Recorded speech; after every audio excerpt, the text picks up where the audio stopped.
दोस्तों सूडान में पिछले कुछ दिनों से वार की सिचुएशन बनी हुई है। यहाँ की सेना और अर्धसैनिक बल के बीच में काफी दिनों से लड़ाई चल रही है। बताया जा रहा है कि अभी इस लड़ाई में 250 से ज्यादा लोगों की मौत हो चुकी है, जबकि 2500 से ज्यादा लोग घायल हो चुके हैं। ये दोनों ही फोर्सेस दो अलग अलग जनरल के द्वारा कंट्रोल की जाती हैं। जैसे कि आर्मी फोर्स की अगर बात करें तो जनरल अब्दे फतह बुरहान इसको कंट्रोल करते हैं, और दूसरी फोर्स जिसे रैपिड सपोर्ट फोर्स या अर्धसैनिक बल भी कहते हैं, इसको वहाँ के जनरल मोहम्मद हमदान दागलो कंट्रोल करते हैं। लेकिन ये दो फोर्सेस अभी लड़ क्यों रही हैं? इसको समझने के लिए हमें समझना होगा कि सूडान में अक्टूबर 2021 में सैन्य तख्ता पलट हुआ था। उस समय तख्ता पलट करने में इन दोनों सेनाओं का बड़ा रोल रहा था, इसलिए जनरल बुरहान बन गए प्रेसिडेंट और जनरल हमदान बन गए वाइस प्रेसिडेंट। इस तख्ता पलट के बाद वहाँ की जनता को लगता था कि अब यहाँ पे डेमोक्रेटिक गवर्नमेंट आएगी, तो डेमोक्रेटिक गवर्नमेंट बनाने के लिए वहाँ पे एक सोवरेन काउंसिल बनाई गई। इस सोवरेन काउंसिल के प्रेसिडेंट जनरल बुरहान बने और वाइस प्रेसिडेंट जनरल हमदान बन गए। ये सोवरेन काउंसिल आरएसएफ यानी रैपिड सपोर्ट फोर्स को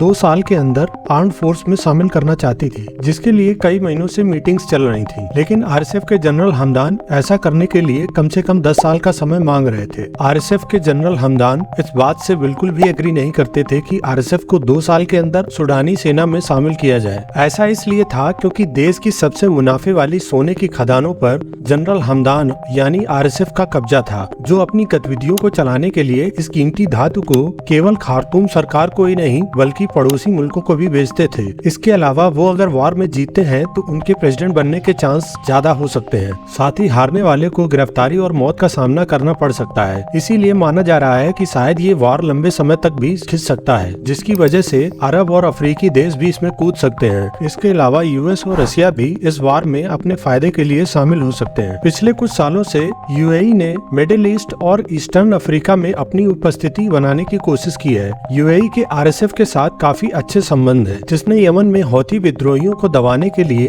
यूएई की मदद के लिए कई बार ट्रूप्स भेजे हैं। इसके अलावा रूस लंबे समय से 300 सोल्जर्स और 4 जहाजों की क्षमता वाले नौसेना बेस बनाने की सीक्रेट प्लानिंग कर रहा है। ये सब देखते हुए सूडान का सिविल वार ग्लोबली काफी इम्पोर्टेंस रखता है। सूडान वैसे तो 1956 में आजाद हुआ था। 1956 से पहले सूडान में एंग्लो इजिप्टियन रूल था, मतलब यहाँ पर यूके और इजिप्ट की कंट्रीज के रूल चलते थे। 1956 में आजाद होने के बाद से ही यहाँ पर मिलिट्री शासन चल रहा है। एक के बाद एक मिलिट्री कूप चलाकर सरकारें बदली गयी और उस समय के मिलिट्री जनरल ने सरकार की कमान संभाली। अब बात आती है कि जब मिलिट्री जनरल ही प्रेसिडेंट होते थे तो नए मिलिट्री जनरल को हटाने के लिए दूसरे मिलिट्री जनरल कहां से आ गए। इसके लिए ये समझना जरूरी है कि हर मिलिट्री जनरल ये कहकर वहां की जनता को अपनी तरफ करता है कि पहले वाला जनरल तानाशाह है और अगर वो सरकार को गिराते हैं तो वे देश में डेमोक्रेटिक सरकार लाएंगे, जिसमें देश को चलाने वाला प्रेसिडेंट जनता वोट के द्वारा चुनेगी। पर ऐसा कभी हुआ नहीं। इसी तरह का एक मिलिट्री ग्रुप अप्रैल 2019 से अक्टूबर 2021 तक चला, जिसमें उमर अल बशीर को भी इसी तरह सरकार से हटाया गया। उमर अल बशीर को हटाने में इन दोनों ही फोर्सेस का बड़ा हाथ था। इसीलिए तख्ता पलट के बाद इन दोनों फोर्सेस के जनरल को इंटरिम प्रेसिडेंट और वाइस प्रेसिडेंट बनने का मौका मिला। साथ ही ये दोनों लोग उस समय की ज्वाइंट मिलिट्री सिविलियन काउंसिल के चेयरमैन और वाइस चेयरमैन भी थे, और उन्होंने सूडान की जनता को वादा किया कि वो डेमोक्रेटिक गवर्नमेंट लाएंगे,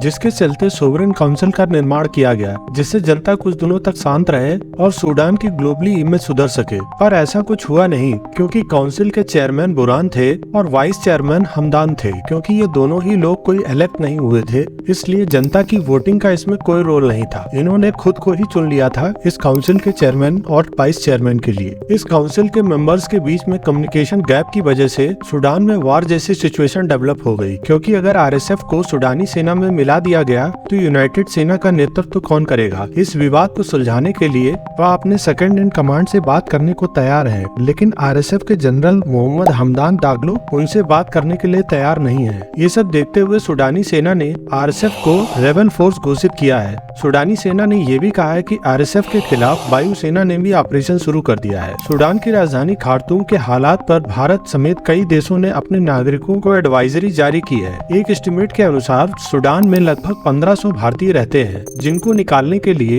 इंडिया से ऑपरेशन कावेरी चलाया गया है। सूडान में सिविल वार अब कब तक चलेगा ये तो समय ही बताएगा। फिलहाल के लिए इतना ही। तब तक के लिए चैनल को सब्सक्राइब करें और ऐसी ही वीडियो आपसे मिस ना हो, इसलिए बेल आइकन को दबाना ना भूलें।